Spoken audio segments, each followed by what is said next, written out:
उम्र बढ़ने के साथ कई तरह की स्वास्थ्य समस्याओं का खतरा बढ़ता है। ऐसे में इन समस्याओं के लक्षणों के विषय में सावधानी रखना और जागरूकता रखना आवश्यक है। आज हम बात कर रहे हैं ऐसी ही एक समस्या जो आंखों से संबंधित है, जिसे ग्लूकोमा या काला मोतिया के नाम से जाना जाता है।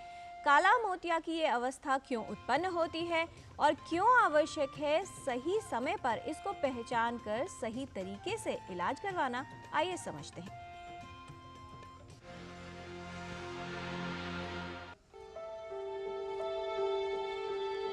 काला मोतिया और मोतियाबिंद दुनिया भर में दृष्टि खो देने यानी दृष्टिहीनता के प्रमुख कारण हैं। काला मोतिया यानी ग्लूकोमा और सफेद मोतिया यानी कैटरैक्ट, इनमें काफी अंतर होता है। सफेद मोतिया इलाज द्वारा ठीक किया जा सकता है, लेकिन काला मोतिया आंखों की रोशनी छीन लेता है।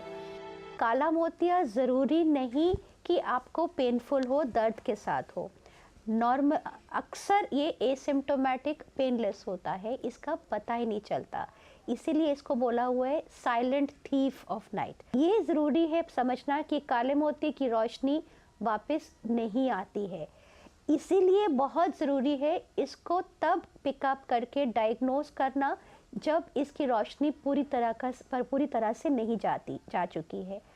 यूजुअली ओल्डर पेशेंट्स को होती है 45-50 इयर्स के बाद, जिनकी फैमिली हिस्ट्री है ग्लाकोमा की, डायबिटिक्स में रिस्क ज़्यादा है, मायोपिक्स में रिस्क ज़्यादा है, जो किसी दवाई का सेवन कर रहे हैं स्टेरॉइड्स का या और दवाई का, उसमें रिस्क ज़्यादा है।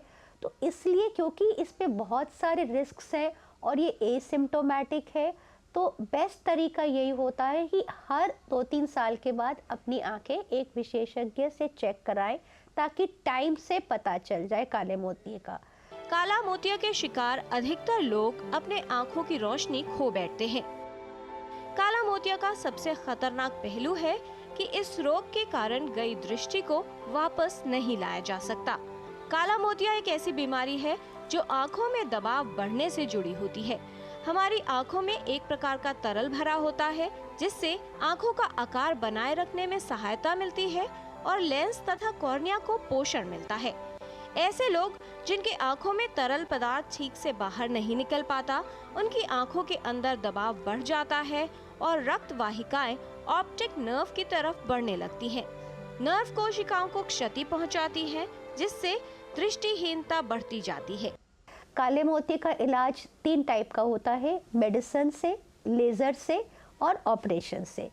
काले मोतिये का इलाज लाइफ लॉन्ग होता है, दवाई बंद नहीं करनी। दवाई सिंपल आई ड्रॉप है, उसको डालने का तरीका आना चाहिए। ड्रॉप का खाली डालना ही नहीं, ठीक से डालना, जैसे आँख के नीचे का लिड को नीचे करके ऐसे टिप करके हैंड को उससे डालना होता है, ताकि जो भी दवाई है वो सही मात्रा से आँख में गई है। काला मोतिया संबंधित नेत्र विकारों का एक समूह है जो ऑप्टिक नर्व को नुकसान पहुंचाता है। ये नर्व आंख से मस्तिष्क तक जानकारी पहुंचाती है और हम देख पाते हैं। ऑप्टिक नर्व में हुई क्षति को ठीक नहीं किया जा सकता। आमतौर पर काला मोतिया का पता तब तक नहीं चल पाता जब तक व्यक्ति की दृष्टि नहीं चली जाती। इन कंक्लूजन इरिवर्सिबल है। दूसरा, दवाई का सेवन हमेशा लाइफ लॉन्ग, खाना खाना भूल जाइए, दवाई डालना नहीं भूलना है।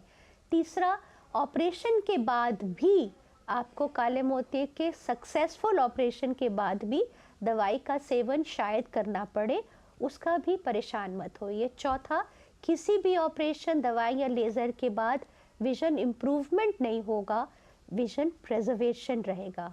पांचवा, साइड विजन पहले जाती है तो आपका लाइफस्टाइल मॉडिफिकेशन ऑफ लाइट बढ़ा के चलने का और साइड से ऑब्स्टिकल्स प्रिवेंट करने का ज़रूरी है। तो जागरूकता ही इम्पॉर्टेंट है to save sight from this thief of night. काला मोतिया से होने वाली दृष्टिहीनता से बचाव के लिए जरूरी है कि इसका इलाज जल्द शुरू किया जाए।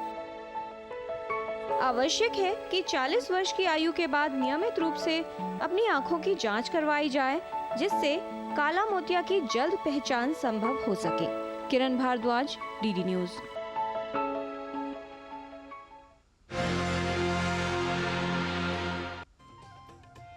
जागरूक